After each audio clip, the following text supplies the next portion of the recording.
India market invest মাইন্ডসেটে আপনাদের স্বাগত। যা চ্যানেল নতুন এসেছেন তাদেরগুলো প্লিজ চ্যানেলটাকে সাবস্ক্রাইব করবেন, লাইক করবেন, বেল আইকনটা প্রেস করবেন, তার সাথে অল বাটনটা প্রেস করবেন। নোটিফিকেশনটা কিন্তু সঙ্গে সঙ্গে আপনাদের কাছে গিয়ে পৌঁছাবে। স্যার, আজকে একটা বিশেষ দিন। আজকে আমাদের দেশ স্বাধীন হয়েছিল, তো সবাইকে 78 হ্যাপি ইন্ডিপেন্ডেন্স ডে। সবাই আজকের দিনটা ভালো কাটান এবং ইন্ডিপেন্ডেন্স ডেটা ভালো মতন উদযাপন করুন, এই কামনাটাই সবাইকে করি। এবং সবাই নেক্সট ইন্ডিপেন্ডেন্স ডে পর্যন্ত ভালো মতন মার্কেট থেকে ক্যাপিটাল গেইন তৈরি করুন। স্যার, এখন কিন্তু আমরা একটা ব্রেকিং নিউজ নিয়ে আলোচনা করতে চলেছি, যে ব্রেকিং নিউজটা কিন্তু গতকাল এসছিল, তো এটা কভার করা হয়নি, তো সেটা কভার করতে চলেছি। যেটা কিন্তু আমাদের মার্কেট, আমাদের নয়, সারা ওয়ার্ল্ডের মার্কেটের জন্য কিন্তু একটা ভালো নিউজ। তো সেই জায়গায় দাঁড়িয়ে স্যার চলুন দেখে নিই নিউজটা কি। স্যার, নিউজটা কি? নিউজটা হচ্ছে ইউএসের সিপিআই ইনফ্লেশন ডেটা। তো ইউএসএর সিপিআই ইনফ্লেশন ডেটা এতটা ইম্পর্টেন্ট কেন? কারণ স্যার, ইউএসের সিপিআই ইনফ্লেশন যত কন্ট্রোলে আসবে তত কিন্তু আমরা রেড কার্ডের স্বপ্ন দেখতে পারি। দেখুন, ফোরকাস্ট করা হয়েছিল কত? 3%, এসছে কত অ্যাকচুয়াল? 2.9%। ভালো হলো কি খারাপ হলো? অবভিয়াসলি ভালো হলো। যেটা এক্সপেক্ট করেছে তার থেকে কম এসছে, আর কম আসাটাই কিন্তু আমাদের মার্কেটের জন্য, ইকুইটি মার্কেটের জন্য, শুধু আমাদের নয়, ওয়ার্ল্ড মার্কেটের জন্য কিন্তু ভালো। যেখানে রিলিজ হয়েছে কবে? 14ই আগস্ট, যেটা গতকাল। স্যার, প্রিভিয়াস ডেটাগুলো দেখলে দেখা যাবে। দেখুন, এই যে আমরা যে 2.9 দেখছি, যেটা 3 এক্সপেক্ট করা হয়েছিল, সেটা জুলাই মাসে সিপিআই ইনফ্লেশন ডেটা, যেটা আগস্টের 14 তারিখে রিলিজ হয়েছে। এবং তার আগে দেখলে দেখা যাবে 3.1 এক্সপেক্ট করা হয়েছিল, 3 এসছে জুন মাসের ডেটা, যেটা জুলাই মাসের 11 তারিখে বেরিয়েছিল। এবং জুন মাসের 12 তারিখে মে মাসের ডেটা বেরিয়েছিল 3.4, সেটা 3.3 এসছে। তো কন্টিনিউয়াসলি কিন্তু ইউএসের ইনফ্লেশন কন্ট্রোলে আছে, যেটা এক্সপেক্ট করা হচ্ছে তার থেকে কম আছে। তো সেই জায়গায় দাঁড়িয়ে স্যার ফেডের চেয়ারপারসন বারবার বলছিল সিপিআই কন্ট্রোলে থাকলেই কিন্তু তারা রেড কার্ড করবে, যার জন্য এতদিন রেড কার্ড কিন্তু করেনি।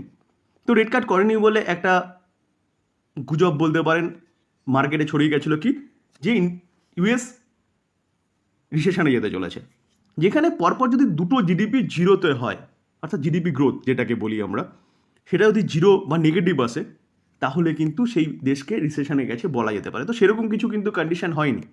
তো ফেড লাস্ট এফওএমসির মিটিংয়ে ফেডের চেয়ারপারসন মিস্টার পাওয়েলজি, তিনি কিন্তু রেট আনচেঞ্জ রেখেছিল। এবং তার পাশাপাশি তিনি আরও বলেছিল যে কি, যে সেপ্টেম্বর মাসে যে এফওএমসির নেক্সট মিটিং হতে চলেছে, সেপ্টেম্বরের কত তারিখে হবে? 17-18, অর্থাৎ 18 তারিখে কিন্তু আমরা আউটকামটা পাবো। তো সেই 18 তারিখে হয়তো আমরা রেড কার্ড দেখতে পারি। সেটা কিন্তু ইনফ্লেশনের ওপর ডিপেন্ডেন্ট ছিল। তো স্যার, ইনফ্লেশন কন্ট্রোলে আসছে, তো সেই জায়গায় দাঁড়িয়ে কিন্তু এক্সপেক্ট করা যেতে পারে যে পাওয়েল স্যার যে সেপ্টেম্বর মাসের রেড কার্ডের কথা বলছে, সেই কার্ডটা হতে পারে। কারণ কারণ ইউএসএ রিসেন্টলি একটা ঝড় গেছে রেড কার্ড নিয়ে, যেখানে সবাই কিন্তু পাওয়েল স্যারকেই দোষী করছে যে যে ইনফ্লেশন মোটামুটি কন্ট্রোলে আছে, উনি কিন্তু রেড কার্ড করতে পারে এবং অর্থনীতিকে ট্র্যাকে আনতে পারে। তো তিনি রেড কার্ড করছিলেন না বলে কিন্তু বিভিন্ন রকম নেগেটিভ ইম্প্যাক্ট মার্কেটে পড়ছিল, এবং বিভিন্ন অ্যানালাইটিক্সরা কিন্তু বলছিল যে ইউএস রিসেশনে যেতে পারে। তো স্যার, এই জায়গায় দাঁড়িয়ে এই যে ইনফ্লেশন রেটটা বেরিয়েছে, তো এটা কিন্তু কোথাও যেন হোপকে একটু আরও চাঙ্গা করে দিয়েছে রেড কার্ডের। তো স্যার, যদি ইউএস রেড কার্ড করে তাহলে কিন্তু ভারতেও রেড কার্ড হবে, আর যদি রেড কার্ড হয় তাহলে কিন্তু স্যার ভারতে বা ওয়ার্ল্ড মার্কেটে একটা ভালো আপসাইড মুভমেন্ট লক্ষ্য করা যেতে পারে। তো এটা কিন্তু একটা ফাটাফাটি নিউজ, যেটা গতকাল বেরিয়েছিল, আমার কভার করা হয়নি, তাই এখন কভার করলাম। তো স্যার, ইউএসের মার্কেট কীরকমভাবে রিয়্যাক্ট করেছে দেখুন। ইউএসের মার্কেট কিন্তু 0.61% একটা আপসাইড মুভমেন্ট দেখিয়েছে, এবং ইউএসের মার্কেট আবার 40,000কে ক্রস করেছে বা হোল্ড করেছে বলতে পারেন, ক্রস করে হোল্ড করেছে। তার পাশাপাশি স্যার, ইউরোপের যে মেজর মার্কেটগুলো আছে সেগুলোও কিন্তু কালকে পজিটিভ ছিল, অর্থাৎ বলতে পারেন যে এই যে ইনফ্লেশন ডেটা বেরিয়েছে, সেই ডেটা কিন্তু মার্কেটের পছন্দ হয়েছে, বা মার্কেট কিন্তু সেই এক্সপেক্টেড দিকে এগোচ্ছে রেড কার্টের। যেখানে জার্মানির মার্কেট 0.41% আপসাইড মুভমেন্ট দেখিয়েছে, ইউকের মার্কেট 0.56% আপসাইড মুভমেন্ট দেখিয়েছে, এবং ফ্রান্সের মার্কেট কিন্তু 0.79% একটা আপসাইড মুভমেন্ট দেখিয়েছে। তো স্যার, এই যে নিউজটা, এই নিউজটা কিন্তু আমাদের মার্কেটের জন্য খুব একটা ভালো নিউজ। তো আমরা ফ্রাইডেতে এক্সপেক্ট করতে পারি যে মার্কেট কিন্তু ভালো মুভমেন্ট দেখাতে পারে, যদিও বা আমাদের মার্কেটে একটা টেনশন চলছে আদানি, হিন্ডেনবার্গ, সেবি চিপ নিয়ে। তো স্যার, এই জায়গায় দাঁড়িয়ে বলবো যে এই যে টেনশনটা চলছে আমাদের মার্কেটে, এটা কিন্তু ক্ষণিকের সময়ের জন্য, এটা নিয়ে অত ভাবার কিছু নেই। এটা লং টার্মে কোনো ইম্প্যাক্ট তেমন মার্কেটে ফেলবে না, কিন্তু এই যে রেট কার্ড এবং যে ইনফ্লেশন ডেটাটা, সেটা কিন্তু লং টার্মে একটা ভালো স্বপ্ন আমরা দেখতে পারি মার্কেট আপসাইড মুভমেন্ট দেখানোর জন্য। স্যার টেক্সমোকো রেল, দেখুন কোম্পানিটা লাস্ট ট্রেডিং সেশনে 4%-এর ওপরে পড়েছে। তো স্যার অনেকেই বলছে যে কোম্পানিটা পড়েছে, স্যার কী করবো এই কোম্পানিতে, এখন কি ইনভেস্টমেন্ট করা যায় কি না? দেখুন স্যার, কোম্পানিটা হাই মেরেছিল কত? 296। তো 296 থেকে কিন্তু এখন অনেকটা নিচে এসছে। কততে চলছে? 245-এ।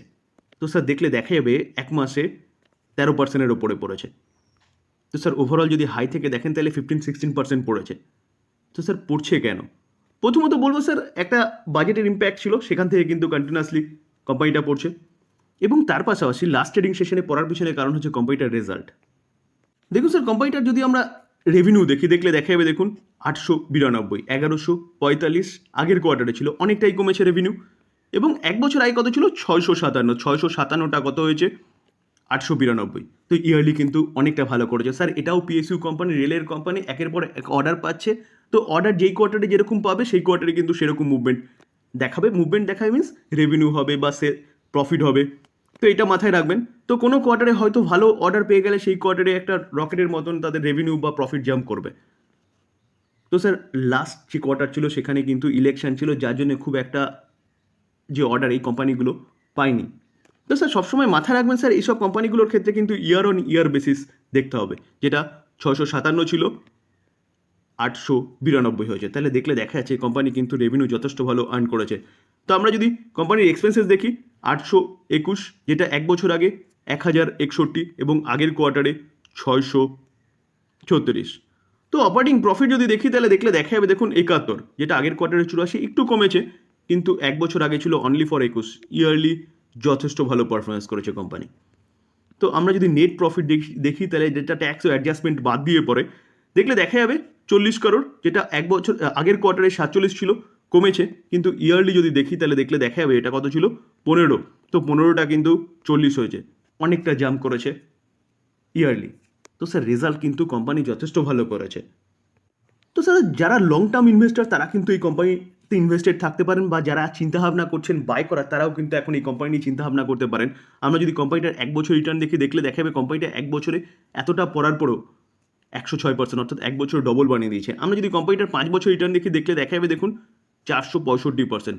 অরিজিনালি যদি 2020 থেকে দেখি, যেখান থেকে গভর্নমেন্ট রেল নিয়ে চিন্তাভাবনা করছে, কোম্পানিটা দেখলে দেখা যাবে 1343% রিটার্ন দিয়েছে। কেন? কারণ একের পর এক অর্ডার পাচ্ছে। কোম্পানিটা কী কাজ করে? কোম্পানিটা কিন্তু কোচেস তৈরি করে। তো যেহেতু নতুন ট্র্যাক, নতুন রেল, আরও রেলের সংখ্যা বাড়ানোর কথা বলছে, তো এই কোম্পানিটা কিন্তু অর্ডার পাচ্ছে, যার জন্য কোম্পানিটা এতটা ভালো মুভমেন্ট কিন্তু দেখিয়েছে লাস্ট 4 বছরে, 4.5 বছরে বলতে পারেন। তো স্যার গভর্নমেন্ট কি রেলের ইনফ্রাস্ট্রাকচার ডেভেলপমেন্টের কাজ শেষ করে দিয়েছে? একদম নয়। তো সেই জায়গায় দাঁড়িয়ে কিন্তু এই কোম্পানিটা এখান থেকেও আরও ভালো মুভমেন্ট দেখাতে পারে। তো স্যার নিচে এসছে মানে ডিসকাউন্টে পাওয়া যাচ্ছে, তো স্যার বাইয়ের অপরচুনিটি খুঁজতে হবে স্যার। ডিসক্লেমার দিয়ে রাখি, কোনো বাই সেল রেকমেন্ডেশন নয়, কোম্পানির সম্বন্ধে জিজ্ঞাসা ছিল তাই জন্য আলোচনা করলাম। এটা হচ্ছে লার্নিং পারপাস। বাই করবেন সেল করবেন টোটালি নিজের ডিসিশনে, বা আপনি আপনার ফাইন্যান্সিয়াল অ্যাডভাইজারের সাথে কিন্তু কথা বলে নিয়ে তারপর করবেন। আলোচনা এই পর্যন্ত। যদি আলোচনা ভালো লাগে বা ইনফরমেটিভ লাগে তাহলে যারা চ্যানেল নতুন এসেছেন তাদেরকে প্লিজ চ্যানেলটাকে সাবস্ক্রাইব করবেন, লাইক করবেন, বেল আইকনটা প্রেস করবেন, তার সাথে অল বাটনটা প্রেস করবেন, নোটিফিকেশনটা কিন্তু সঙ্গে সঙ্গে আপনাদের কাছে গিয়ে পৌঁছাবে। থ্যাংক ইউ, ভালো থাকবেন।